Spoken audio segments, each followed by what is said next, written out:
Hello everyone. So we have 30 more days leading to Prelims 2026. So I thought I'll just make a video that guides you in the last 1 month as to how can you allocate your time towards different aspects of this last minute preparation. You have around 12 to 14 hours of time every single day. Let's assume you have. And how do you compartmentalize that? What all activities can you do to make your preparation interesting and not to burn out in the last month? Everything that you do in the last month should only keep on increasing your confidence, right? Simply because your confidence is high when you sit in the exam hall, 10 more marks is assured for you. So what are the set of activities that you can do to ensure that your confidence stays high? So let's get into the discussion. I'll try to keep the video short, maybe maximum of 15 minutes, not more than that. So first, we have some 5 different activities that you can start doing from here on. Some of you may already be doing all of these as a part of your routine.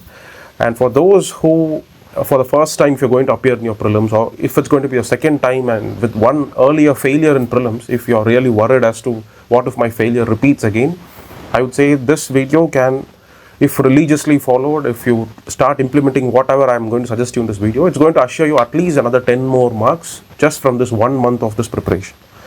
Okay, and so what are those methods? So first, there are some books that you have to read. Okay, it's non-negotiable. You cannot simply afford to spend your time completely on current affairs magazines and some PDFs. No, there is a strong static element in this exam, and every topper I have interacted with, and all those toppers videos I have uploaded as testimonials on my channel as well, you would have, while listening to them, come across this concrete belief that they had over the importance of static in helping them crack this exam. So it is non-negotiable that you have to spend some considerable amount of time reading through static books. And in my opinion, if I were to think back to my days of preparation as well, I feel most of my time when it comes to reading from books was only spent on these. Okay, of course, I did not read Spectrum for my Modern India. I had other books to read. But since most of you would be reading Spectrum, I would say from now onwards, for the next 1 month, every day spend 5 to 6 hours of your time only reading this.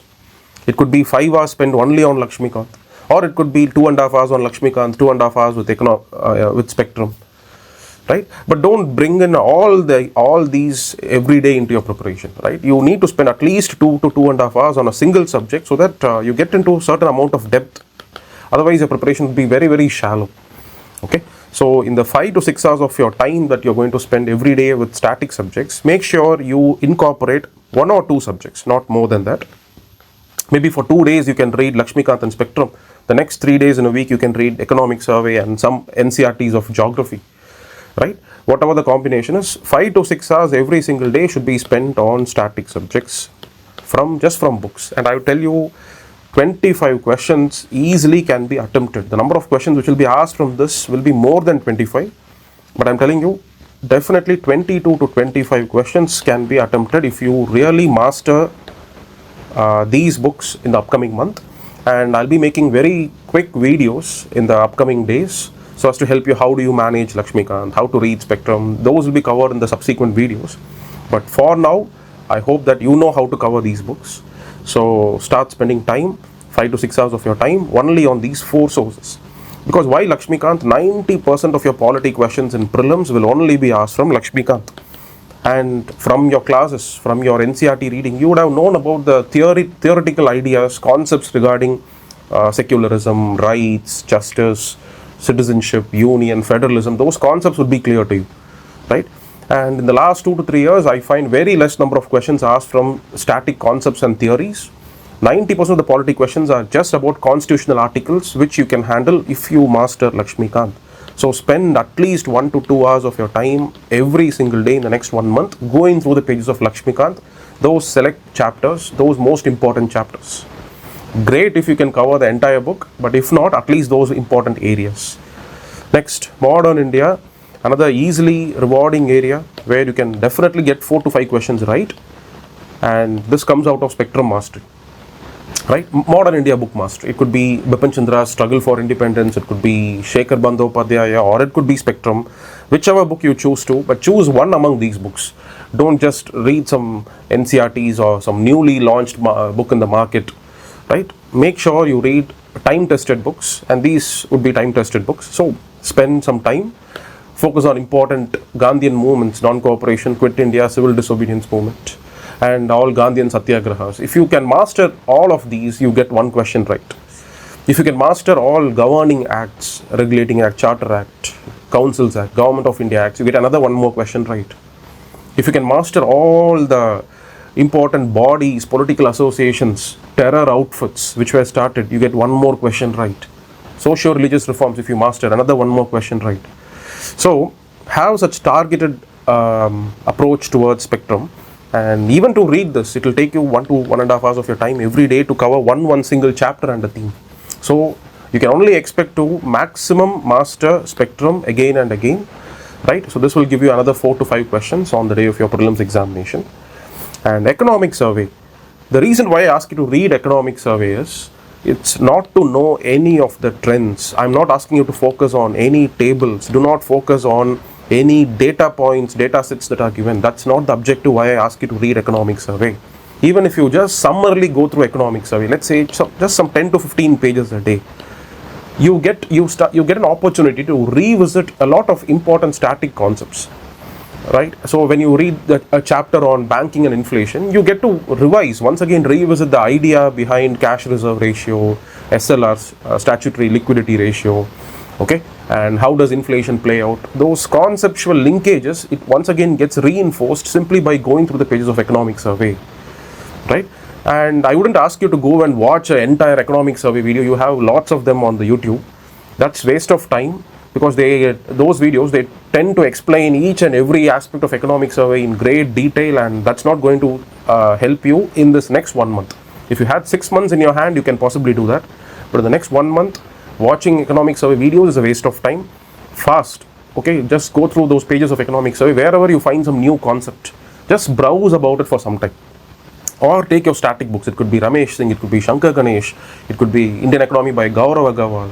Whichever book you follow, the minute you come across some core concept in your economic survey, just go to the books, read that page again, read the example given, if necessary, browse on that. Okay, definitely I can tell you, 3 to 4 questions will directly be asked from some of the interesting terms that you encounter in economic survey. It could be a term like Panchayat Advancement Index. It could be a term like pollution index. Yes, reading economic survey also help you learn other subjects as well. There could be ideas on federalism in economic survey. There could be ideas on environment in economic survey, right? So directly from the terms that you come across in economic survey, there are going to be 4 to 5 questions. And if you can only master those concepts, every day you read 10 to 15 pages, in 30 days, 300 to 400 pages can be easily done. And it takes to 1 to 1.5 hours. I'm not asking you to read the pages so as to mug up or memorize those contents. Read it so that you come across some core idea, right? When you read it, you come across revenue deficit or primary deficit. The minute it comes, you start thinking, what is it? So once again, the concept gets reinforced. It's an opportunity to revisit the concepts for the last time before your prelims. And this effort is going to get you 4 to 5 questions in economy, static concepts, right? Sometimes the effort that you put in may also help you with getting those terminology based questions on indices, on various reports that tend to be asked, also go right if you spend this time on economic survey, right? And when it comes to geography, just read physical geography NCERT to start with, and if you can master it, then move on to GC Leong, okay? Because of course I understand that the climatology related questions are getting a little nuanced, but it is not a trend. In 2026 prelims, in the upcoming prelims, what if 2 questions are asked from climatology, and those happen to be very simple questions, which just by knowing equatorial type of climate, or just by knowing the China type of climate, if you're able to get that answer correct, then you shouldn't have missed it on the day of your exam. So that's why simply reading GC Leong after you're done with physical geography, this is such an important static book. Keep on revisiting it again and again and again. Definitely 2 questions at least every year can easily be got right if you have mastered this one single NCERT, right? Questions from earthquake, questions from rock formation, or let's say on continental margins, right? On plate tectonics. So these are all some core ideas where UPSC doesn't go beyond what you find in your NCERT. Whereas that same cannot be said with respect to climatology or climate science. So sometimes that UPSC asks causes which you may not really have encountered as a normal course of your reading. So that's why first priority is for physical geography NCERT. Added to that can be a supplementary reading of GC Leong to master climatology, right? Just do this for 5 to 6 hours every day. If you do it, I can assure you, you will get 25 questions right on your day of your prelims. Lakshmikant alone at times can give you 15 questions right. There have been years, I'm not sure which year it is, but around 20 questions were asked from polity and 15 to 17 questions were asked only from Lakshmikant. Right? So Lakshmikant Mastery is going to give you 12 questions for sure, right? All other subjects put together, another 12 more questions, taking your total to 50 marks. 50% of the cutoff that you need is going to only come from the next 1 month, the 5 to 6 hours that you spend reading and mastering and revising and revisiting these books again and again and again, right? So I hope I have driven the importance of the static part preparation in your mind clearly. Let's move on to other areas. When I interact with the toppers, one constant input that I get about what they used to do in the last 1 month is they intensify their PYQ solving. They take last 10 to 15 years of previous year's questions and they keep solving 30 to 40 questions every single day. That's their routine in the last 1 month leading to the prelims. Okay, and while having a deeper discussion with them about why would they do that, the logic seems to be clear.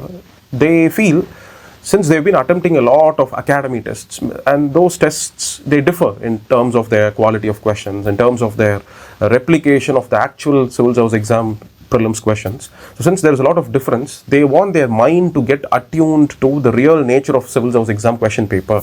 And what better way than to take up the real PYQs and then start solving it, right? So it gives them the psychological impact. See, many students, they have this opinion that whatever test questions you face outside, it doesn't match up to the standard of UPSC's real prelims. But in my opinion, that's not a real correct judgment. I feel sometimes academy test questions are even better than UPSC. Okay, but whatever said and done, the trick lies in your mind. When you sit and face your academy test questions, not everything is at stake. You know that even if you fail in this academy test question paper, there is another academy test tomorrow, right? But that's not the case with the real civil service examination. On that day, everything is at stake. So it is actually your mindset and not the question paper. So when you actually take up the real civil service exam question paper and when you solve it, there is a higher possibility of you entering into that state of mind, a state of mind where everything is at stake. Correct? So instead of solving a random academy test question paper in the last month, many toppers have this habit of going towards previous year's questions. Okay? In my opinion, it is simply because solving a previous year question puts you in the real moment, puts you in the real shoes of an aspirant who is attempting a prelims on the real day itself. So just to experience the psychological impact, right, just to have the psychological replication of what tends to happen on the day of your prelims, I would say the last 30 days, every day 20 to 30 PYQs, just solve it. And you will be surprised. It could be the same question paper that you would have attempted 1 year back or 2 years back. But when you try solving it now, you will make strange mistakes. And that would be an opportunity to learn about yourself instead of learning about that particular question. Alright? So that psychological exposure is necessary, and that's why start solving PYQs. And another positive impact of solving PYQs is, now what happens is, over the period of time, it could be the last 1 year or last 2 years of your preparation since your last failure in your prelims, now you would have put in a lot of hours studying, right? So definitely you would have mastered many areas without you even subconsciously knowing it. Your preparation would have gone into the direction of addressing those failures in the previous year's questions. You attempted 25 prelims or 24 prelims and you failed, and it hurt you. And those areas where you made a mistake would have actually gone inside you. So automatically, without you even knowing, you would have now started preparing for it. You would have achieved sufficient mastery on those areas. And now when you take the same question paper, when you start solving it, it is again, the impact is psychological. In the sense, when you get those questions right, you feel good about yourself. Because as I said, it's been some time since you last had seen that question paper. So now when you look at this question paper right now, it does have an element of novelty. And when you have an element of novelty and still you're able to get it right, it actually reassures you that you have made considerable learning progress. This confidence boost is very essential in the last 1 month leading up to the prelims. And that comes only when you solve the PYQ. Okay, take the question paper and solve it. And another impact of solving PYQs is it familiarizes you to the structure of the real CSE question. So this is something that only UPSC can replicate, right? Because academy tests, not every question matches up to the structure of real UPSC question, because the intent of why the questions are framed in an academy test is to make it challenging for you. It is to give you one more opportunity to learn, right? But that's not the intent with CSE. So that's why taking a PYQ question paper and going through it and solving it will familiarize you to the structure, right? The first 2 questions could be of the only 1, only 2, only 3 statements type. The 4th question could be of the conventional type. 5th question could be of a statement 1, statement 2 type. So there is a mix of structures that you find in the real civil service exam question paper. So solving a real UPSC question paper will familiarize you in the last 1 month to the real structure of how the question paper is going to turn out in the upcoming year. Okay, and another important utility of previous year question solving is your eyes get open to last minute areas to prepare. It could be something like a book written by our external affairs minister, right? Or it could be some interesting sport in which India would have achieved some distinction globally. Okay, so it could be that, or it could be some important sports person or a writer. Okay, so or it could be the rank in the Indian Armed Forces. So such kind of last minute areas beyond money bills and beyond bank rate, all of these are very conventional areas. Any other aspirant would have also prepared, you would have also prepared, but those last minute areas you tend to ignore, you tend to forget, or you tend to not revise them again. So this is an opportunity to actually get into the real type of questions beyond the conventional questions that are asked in UPSC. And this is one other advantage, that you get to understand that there are some more areas, minutes, and those areas only need 1 hour of time to prepare. Okay, but preparing for that 1 hour will help you definitely get an answer right. And to know that such an area exists, the only way to know it is by looking at the real UPSC question paper. So do that, and this should not take more than 1 hour a day. So if you solve 20 to 30 questions every day, it takes you what, 30 minutes or even less than that. So 30 minutes of solving question, another 30 minutes of doing all the activity that I've just told you now, right? So this can take 1 hour of your time. Now moving on to current affairs magazines. Well, 90% of the aspirants who I meet, they do read current affairs magazines till the day of their prelims.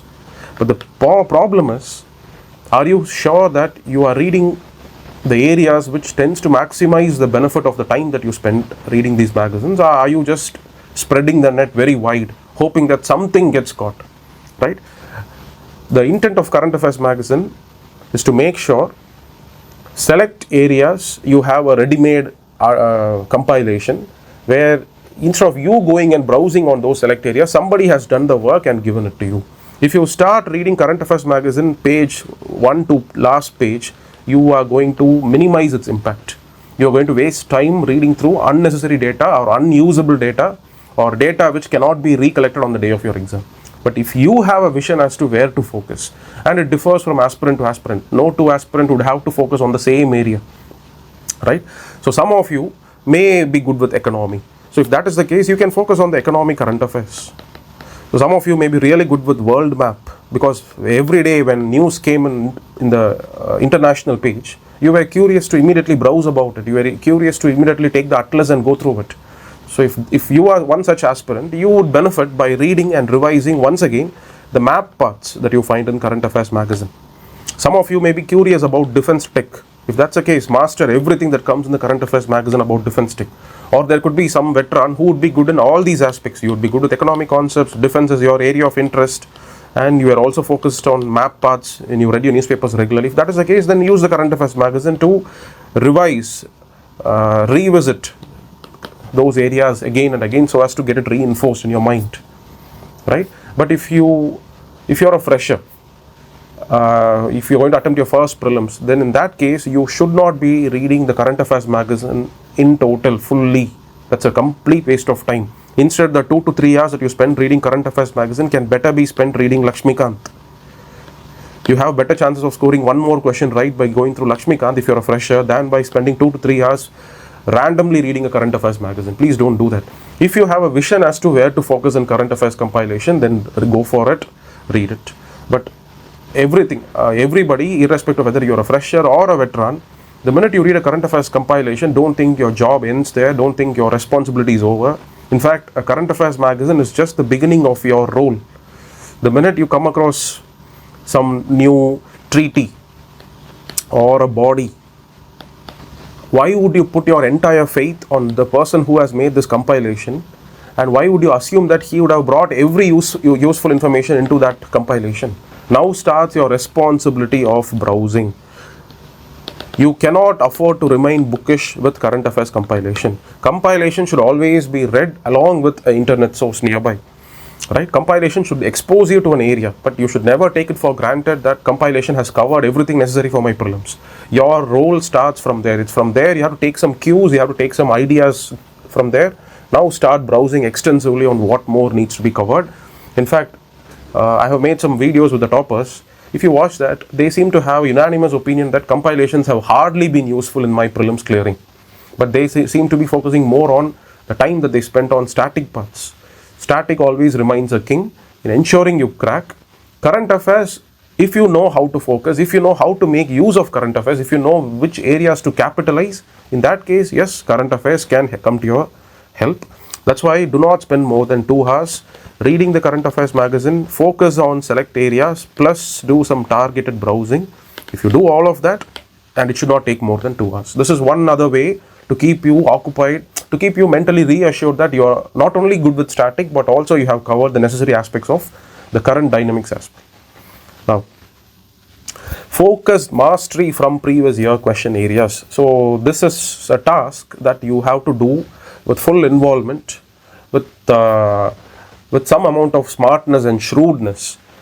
Okay, so this is where your ability to anticipate, this is where your ability to look further beyond the previous year's questions come.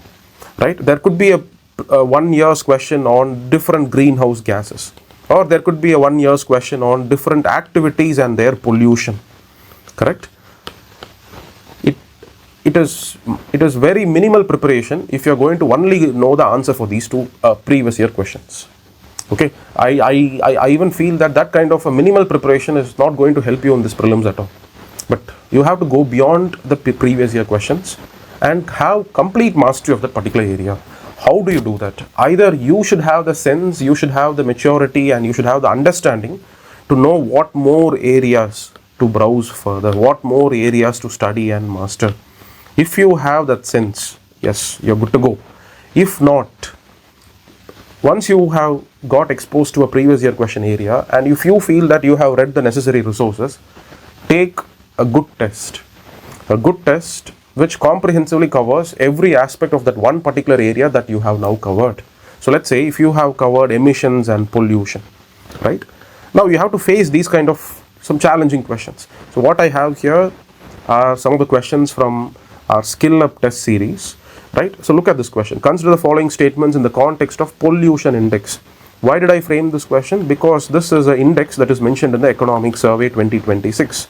There is a logic behind why this index is asked. It's not a random index that has been asked.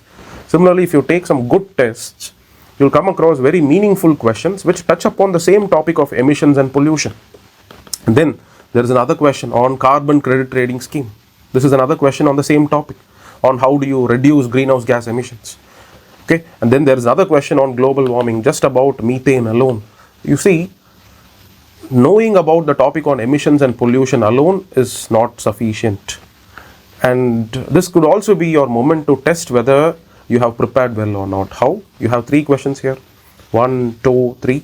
Now try to get the answers for these questions right. If you can get the question, these 3 questions right, you are almost on the right track. And if you can at least get 2 out of 3 questions right, I think you're going to clear prelims. If you can at least get 1 question, you're almost there. Maybe the last 30 days, do whatever I have just instructed in this video. If you can get 2 out of 3 questions right, I think you're almost there. Okay, test yourself against these questions. This is the routine. From now onwards, you take a previous year's question, area, a topic, read exhaustively on that. And if you feel you have covered all the necessary reading that has to be done on the topic, now what you do, take some interesting questions, or you can even drop a message, WhatsApp message to me on as you finish your topics, maybe for some questions. So yes, I can, if I have some questions on that topic, I can give something to you for practice. So and nowadays there's no dearth of questions. You can find a lot of questions on the internet, right? But I would say that better than AI are the academy test questions. Why? AI, in my opinion, 8 out of 10 questions do not fit the standard of civil service exam. Those nuances are left out. Only the hardcore facts are asked. But academy tests are much better than AI, right? Take any academy test on this particular topic, try solving them, assure yourself that yes, all the associated areas have all been covered. This is the most important fundamental aspect of how you utilize previous year's questions. Many aspirants would just find answers for PYQs and they assume that their preparation for PYQs is over, which is very incorrect. Right? Every aspirant who clears prelims would have gone beyond the PYQs, thinking what more needs to be prepared.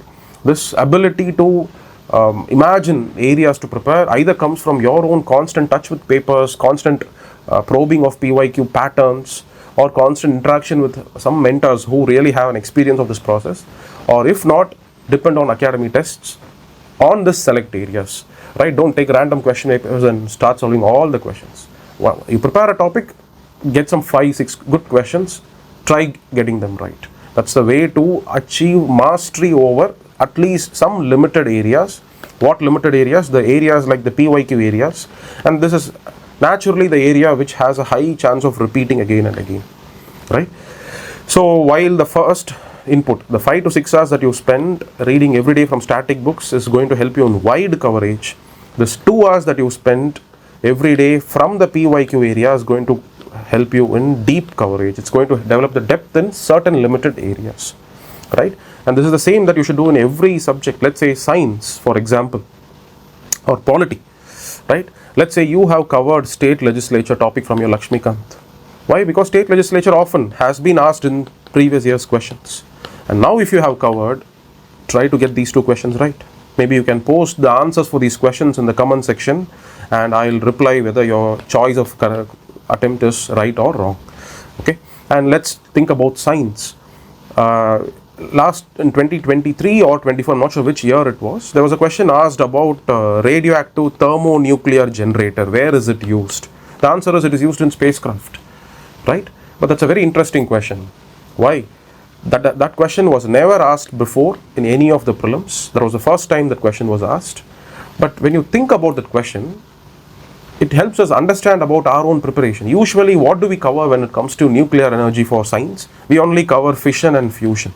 We think these are the only 2 ways how energy can be derived out of a radioactive material. But UPSC has shown that no, these are not the only 2 ways. There is also a concept called as radioactive decay. And this is the concept that is used in radioactive thermonuclear generator, which is used in the spacecrafts. But you can take some cues out of that. Now go and think what more energy production source, energy production techniques can be used to harness the nuclear energy. If you know about that, you'll come across this idea called as beta voltaics. So this is actually a question that I've posted on my channel on January 12th. And why did I post this question? Simply because my mind went and thought on these lines. And this is something more to think about nuclear fission. This is also posted on my channel on December 19, 2025. Maybe you can go browse my channel and find the answer for this particular question.